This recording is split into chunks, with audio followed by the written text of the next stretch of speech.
मुझे लगता है कि हर 15 मिनट में, मतलब बस उतनी ही देर में जितनी देर में हम आज की ये विस्तृत चर्चा खत्म करेंगे, भारत में एक बच्चे के साथ यौन शोषण का एक नया मामला पुलिस की फाइलों में दर्ज हो चुका होगा। ये सच में बहुत ही डरावना सच है। और सबसे डराने वाली बात तो ये है कि जो सिस्टम, जो इतनी भारी भरकम मशीनरी इन बच्चों को बचाने के लिए बनाई गई थी ना, वो गहरी नींद में सो रही है, या शायद ऐसा कह लें कि वो जानबूझकर अपनी आंखें बंद किए हुए हैं। बिल्कुल। और इसमें ध्यान देने वाली बात यह भी है कि ये जो 15 मिनट का गणित आपने बताया, ये सिर्फ उन मामलों का है जो दर्ज हो पाए। हाँ, जो कागजों तक पहुंच गए। सही कहा।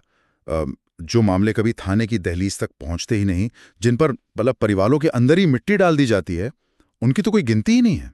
असल हकीकत तो इस 15 मिनट के आंकड़े से कहीं ज्यादा खौफनाक है। बिल्कुल सही कह रहे हैं आप। तो आज हम इसी हकीकत का एक गहन विश्लेषण करने वाले हैं। हमारे पास श्री दिनेश मिश्रा जी का लिखा एक बहुत ही आंखें खोल देने वाला लेख है, betrayed childhood, the crisis of child protection in India, यानी बचपन के साथ हुआ विश्वासघात। बहुत ही सटीक शीर्षक है इसका, है ना। इस पूरी चर्चा का हमारा जो सीधा सा मिशन है वो ये समझना है कि जब कागजों पर हमारे पास इतने सारे कानून हैं, फास्ट ट्रैक कोर्ट है, बाल कल्याण समितियां हैं, तो फिर असल जिंदगी में बच्चे इतने असुरक्षित क्यों हैं? सम्मेलनों में तो बाल सुरक्षा पर बहुत लंबी लंबी तालियां बजती हैं। हाँ, बड़े बड़े भाषण दिए जाते हैं। बिल्कुल, लेकिन जब बात ग्राउंड जीरो की आती है तो सब कुछ फेल क्यों हो रहा है? क्योंकि हम समस्या के असली चेहरे को देखने से ही बच रहे हैं। मतलब ये लेख हमें सिर्फ कुछ डराने वाले आंकड़े नहीं देता, बल्कि ये पूरी जो व्यवस्था है जिसमें पुलिस, अदालतें और हमारा पूरा समाज शामिल है, उसके काम करने के तरीके को बिल्कुल उधेड़ कर रख देता है। हमें आज ना एक बहुत ही ईमानदार आत्ममंथन की जरूरत है। ये सोचना होगा कि कहीं हमने सुरक्षा का जो ढांचा बनाया है वो सिर्फ कागजी तो नहीं है। तो चलिए सीधे आंकड़ों से ही शुरू करते हैं, क्योंकि आंकड़े झूठ नहीं बोलते। नेशनल क्राइम रिकॉर्ड ब्यूरो यानी एनसीआरबी के 2023 के आंकड़े बताते हैं कि देश में बच्चों के खिलाफ अपराध के 1,77,335 मामले दर्ज हुए। बाप रे, 1,77,000 से ज्यादा। और अगर 2016 से लेकर अब तक देखें तो यौन हिंसा के मामलों में 96% का उछाल आया है। मतलब ये कोई छोटा मोटा ट्रेंड नहीं है, ये तो एक तरह की महामारी है। बिल्कुल, ये एक महामारी है। और इस महामारी का जो सबसे खतरनाक पहलू है ना, वो नहीं है जो हम बाहर सड़कों पर देखते हैं। अच्छा। एक लेख में एक ऐसा आंकड़ा है जो हमारी इस पूरी समझ को, जो हमने बचपन से सीखी है, उसे पलट देता है। 53% मामलों में, मतलब आधे से ज्यादा मामलों में, शोषण करने वाला कोई अजनबी या सड़क पर घूमने वाला अनजान व्यक्ति नहीं होता। तो कौन होता है? वो परिवार का ही कोई सदस्य होता है, कोई बहुत करीबी रिश्तेदार या फिर स्कूल का कोई शिक्षक। या मैं एक बात रखना चाहूंगी, मतलब बचपन से हमें स्कूलों में और घरों में यही सिखाया जाता है ना कि अजनबियों से बात मत करो, गुड टच और बैड टच क्या होता है। बिल्कुल, अजनबियों से डराया जाता है। हाँ, हम बच्चों को हमेशा बाहरी दुनिया से डराते हैं। ये तो बिल्कुल ऐसा हो गया जैसे हमने अपने घर में दुनिया का सबसे महंगा, सबसे high tech smart home security system लगा लिया हो। सही कह रही हैं। दरवाजे पर भारी ताले लगे हैं, हर खिड़की पर सेंसर लगा है, लेकिन जिस व्यक्ति से असली खतरा है वो कोई हैकर बाहर नहीं बैठा है, बल्कि उसके पास पहले से ही हमारे घर की चाबियां मौजूद हैं। वो अंदर डाइनिंग टेबल पर बैठा है हमारे साथ। बहुत ही सटीक उदाहरण है ये। और यही कारण है कि हमारा जो सिस्टम है वो फेल हो जाता है। देखिए, जब अपराधी घर के अंदर का ही व्यक्ति होता है तो पूरा जो पावर डायनामिक है, सत्ता का जो समीकरण है, वो पूरी तरह से बदल जाता है। जाहिर है, बच्चा तो निर्भर है ना उन पर। बिल्कुल, बच्चा उस व्यक्ति पर निर्भर है, उस पर सबसे ज्यादा भरोसा करता है। जब ऐसा कुछ होता है तो बच्चा तो पहली बात समझ ही नहीं पाता, और अगर समझ भी जाए तो वो शिकायत किससे करे? और अगर वो बता भी दे अपनी माँ या पिता को, तो कई बार क्या होता है, परिवार बदनामी के डर से या फिर उस रिश्तेदार को बचाने के लिए बच्चे को ही चुप करा देता है। मतलब परिवार खुद उस अपराध को कवर अप करने लग जाता है ना। ऐसा बहुत होता है। और इसीलिए ये जो 53% का आंकड़ा है, ये इतना ज्यादा अहम है। ये साबित करता है कि सिर्फ बाहर पुलिस की गश्त बढ़ाने से बच्चे सुरक्षित नहीं होंगे। क्योंकि खतरा तो उन जगहों पर है जिन्हें हम दुनिया में सबसे सुरक्षित मानते हैं, हमारा अपना घर और स्कूल। और जब हम घर के अंदर के खतरे की बात कर रहे हैं तो पिछले कुछ सालों में एक नई चीज हर घर, हर कमरे और लगभग हर बच्चे के हाथ में पहुंच गई है, वो है स्मार्टफोन। अरे हाँ, डिजिटल दुनिया। बिल्कुल। लेख का जो अगला हिस्सा है वो इसी डिजिटल दुनिया के अंधेरे के बारे में है। मतलब कोविड के बाद तो ऐसा हो गया था कि पढ़ाई के नाम पर हर बच्चे के हाथ में स्क्रीन देना हमारी मजबूरी बन गया था। और कोविड ने जो किया, उसने एक झटके में बिना किसी तैयारी के बच्चों को इंटरनेट के उस हिस्से के सामने लाकर खड़ा कर दिया जिसके लिए वे बिल्कुल भी तैयार नहीं थे। और यहाँ CSAM यानी चाइल्ड सेक्सुअल अब्यूज मटेरियल का एक बहुत बड़ा अंतर्राष्ट्रीय बाजार काम कर रहा है। हाँ, मैंने इस रिपोर्ट में CSAM के आंकड़े देखे थे और सच बताऊं तो वो दिमाग सुन्न कर देने वाले हैं। 2024 में सिर्फ दक्षिण एशिया के अंदर, और उसमें भी अकेले भारत में CSAM से जुड़ी 22.5 लाख शिकायतें दर्ज हुईं। 22.5 लाख? 22 लाख से ज्यादा।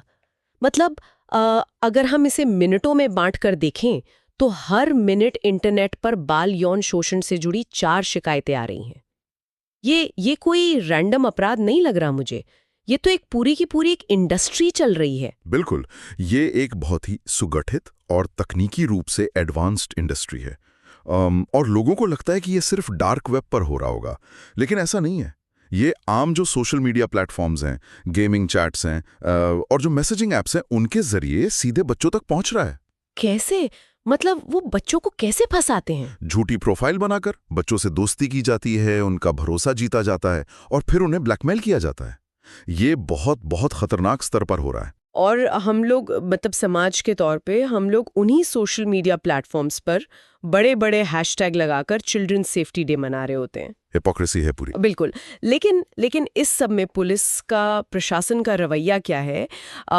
मैंने इसी लेख में दिल्ली पुलिस की एक विशेष यूनिट, जिसे स्पूआक यानी special police unit for women and children कहते हैं, उसके कुछ आंकड़े देखे जो मुझे बिल्कुल समझ नहीं आया। हाँ, बस पुआक वाला डेटा। रिपोर्ट कहती है कि 2025 तक के डेटा के अनुसार इस पुआक को इंटरनेट पर बाल शोषण से जुड़ी 1197 बहुत ही ठोस सूचनाएं मिली, ठोस टिप्स।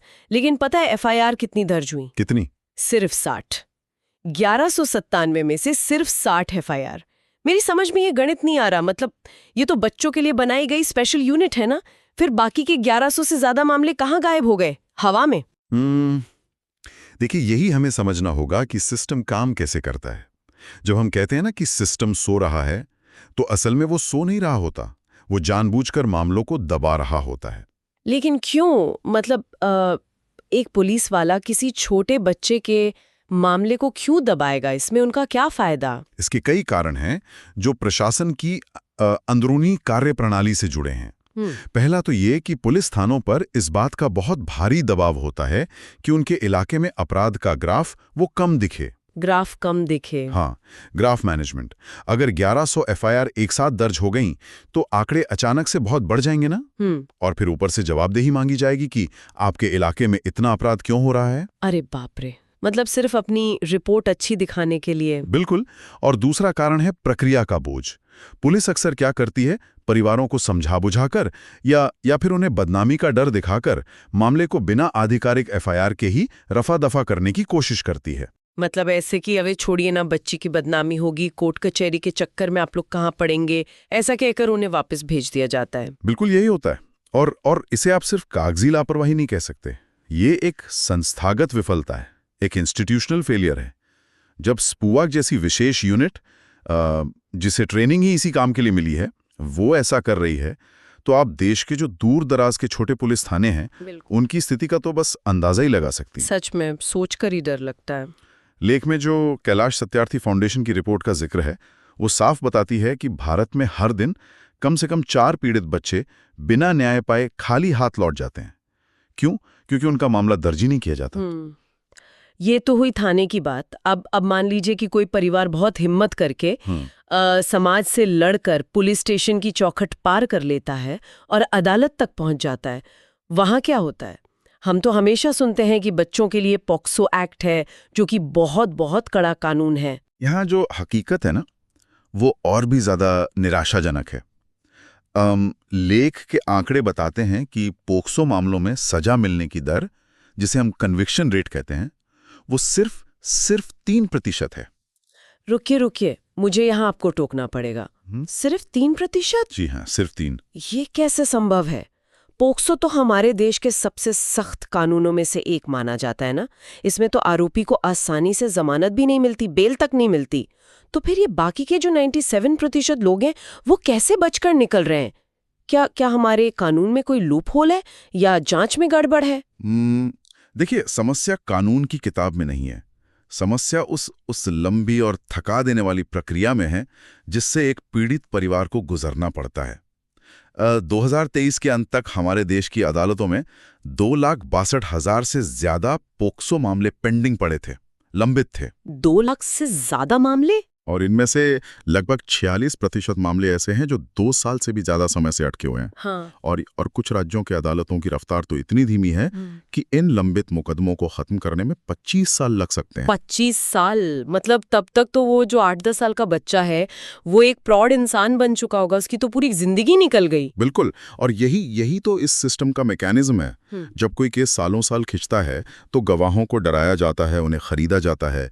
आरोपी पक्ष, जो अक्सर पीड़ित से ज्यादा ताकतवर होता है, पैसे वाला होता है, वो पीड़ित परिवार पर लगातार आउट ऑफ कोर्ट सेटलमेंट यानी बाहरी समझौता करने का भारी दबाव बनाता है। जाहिर सी बात है। आप ही सोचिए, एक गरीब परिवार कितने सालों तक हर तारीख पर अपना काम धंधा छोड़कर, अपनी दिहाड़ी छोड़कर कोर्ट जाएगा। और उससे भी बड़ी बात, एक छोटी बच्ची को बार बार कटघरे में खड़ा करके वही डरावनी घटना दोहराने के लिए मजबूर किया जाता है। ये तो मानसिक प्रताड़ना है। बिल्कुल है। अंततः होता क्या है, परिवार टूट जाता है, गवाह मुकर जाते हैं, सबूत कमजोर पड़ जाते हैं, और वो जो 97% लोग हैं वो बाइज्जत बरी हो जाते हैं। मतलब अगर सिस्टम का इरादा ही नहीं है न्याय देने का, तो फिर ये जो फास्ट ट्रैक कोर्ट और सख्त कानूनों की किताबें हैं, ये तो सिर्फ शो पीस बनकर रह जाती हैं। एकदम सही। और जब ताकत और सिस्टम के इस गठजोड़ की बात आती है ना, तो मुझे इसी लेख में दिया गया अगस्त 2024 का वो खौफनाक वाकया याद आ रहा है। कोलकाता के आरजी कार मेडिकल कॉलेज का मामला। वो घटना इस पूरी चर्चा का एक बहुत ही महत्वपूर्ण केस स्टडी है। बिल्कुल है। मतलब एक महिला डॉक्टर की अस्पताल के भीतर ही हत्या और बलात्कार होता है, और उसके बाद क्या होता है, उस कॉलेज का प्रशासन, जो उस डॉक्टर की सुरक्षा के लिए जिम्मेदार था, वो न्याय दिलाने के बजाय सबूतों को नष्ट करने में लग जाता है। भीड़ को अस्पताल में घुसने दिया जाता है ताकि क्राइम सीन बर्बाद हो जाए। और ये सब खुलेआम हुआ। हाँ। तो मैं यही सोच रही कि अगर एक पढ़ी लिखी 31 साल की वयस्क डॉक्टर एक अस्पताल जैसी सुरक्षित जगह पर सुरक्षित नहीं है, और प्रशासन ताकतवर लोगों को बचाने के लिए अपनी ही डॉक्टर के खिलाफ खड़ा हो जाता है, तो फिर एक असहाय गरीब घर की छोटी बच्ची का क्या होगा इस देश में? आप बिल्कुल सही जगह पर चोट कर रही हैं। समस्या सिर्फ प्रक्रिया की धीमी गति की नहीं है, समस्या है पावर डायनामिक्स की, सत्ता के खेल की। जिसके पास पैसा है, सत्ता है या राजनीतिक संरक्षण है, उसे हमारे सिस्टम का, हमारी पुलिस का कोई डर ही नहीं है। 97% लोगों का बरी होना कोई गणित का इत्तेफाक नहीं है। ये इस बात का सीधा सबूत है कि हमारा जो सिस्टम है वो कमजोरों को न्याय देने के लिए नहीं, बल्कि ताकतवरों को बचाने के लिए डिजाइन किया गया है। जब राज्य की मशीनरी खुद सबूत मिटाने लगे तो कानून की किताब में क्या लिखा है, इससे कोई फर्क नहीं पड़ता। बिल्कुल, इससे कोई फर्क नहीं पड़ता। और यहाँ पे एक और बहुत बड़ा सवाल खड़ा होता है, जब व्यवस्था इतनी बुरी तरह से फेल हो जाती है, पुलिस FIR नहीं लिखती, कोर्ट 25 साल लगा देते हैं, तो हमारा समाज क्या करता है? मतलब हम लोग अपनी भड़ास कहाँ निकालते हैं? समाज का रवैया। लेख का ये हिस्सा मुझे व्यक्तिगत रूप से बहुत छुभा। जब भी ऐसी कोई बड़ी घटना होती है तो टीवी चैनलों पे डिबेट शुरू हो जाती है। ड्राइंग रूम में लोग चर्चा करने लगते हैं कि अरे आजकल के माता पिता बच्चों को वक्त ही नहीं देते, बच्चों की तो काउंसलिंग होनी चाहिए, या फिर वर्किंग पेरेंट्स की वजह से बच्चे बिगड़ रहे हैं या असुरक्षित हैं। हम सारा का सारा दोष सीधे परिवार पर डाल देते हैं। इसे आप समाज की हिपोक्रेसी या उनका दोहरा रवैया कह सकती हैं।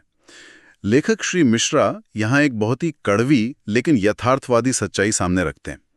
वो कहते हैं कि आज का जो आम इंसान है, मिडिल क्लास इंसान, वो भारी आर्थिक असुरक्षा में जी रहा है। महंगाई आसमान छू रही है, नौकरी की कोई गारंटी नहीं है।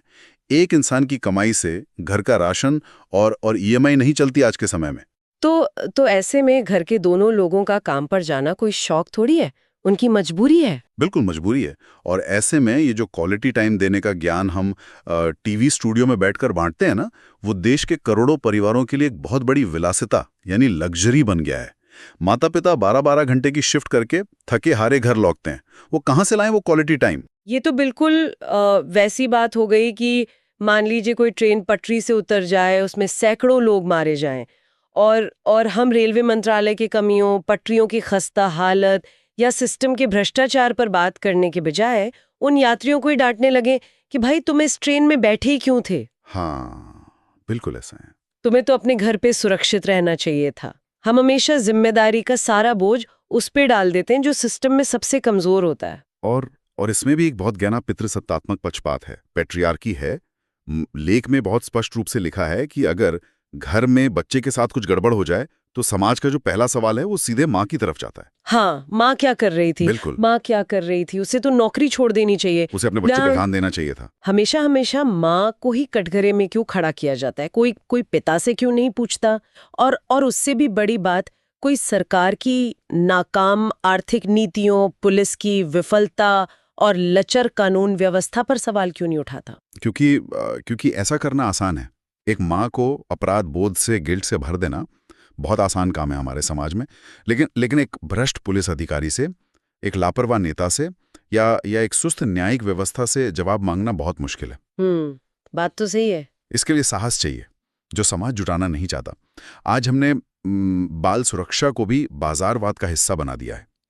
हम माता पिता को डराकर उन्हें बच्चों के लिए महंगी जीपीएस वाली स्मार्ट वॉच बेच देते हैं, ट्रैकिंग एप्स बेच देते हैं कि ये लगा लो तो बच्चा सुरक्षित रहेगा। हाँ, लेकिन हम ये नहीं पूछते कि हमारी सड़कें, हमारे स्कूल, हमारे पड़ोस वो सुरक्षित क्यों नहीं है। तो इस सब का आखिर मतलब क्या है? अगर हम इस पूरे गहन विश्लेषण को इन सारे पन्नों को समेटें तो श्री दिनेश मिश्रा का ये लेख हमें क्या संदेश देता है?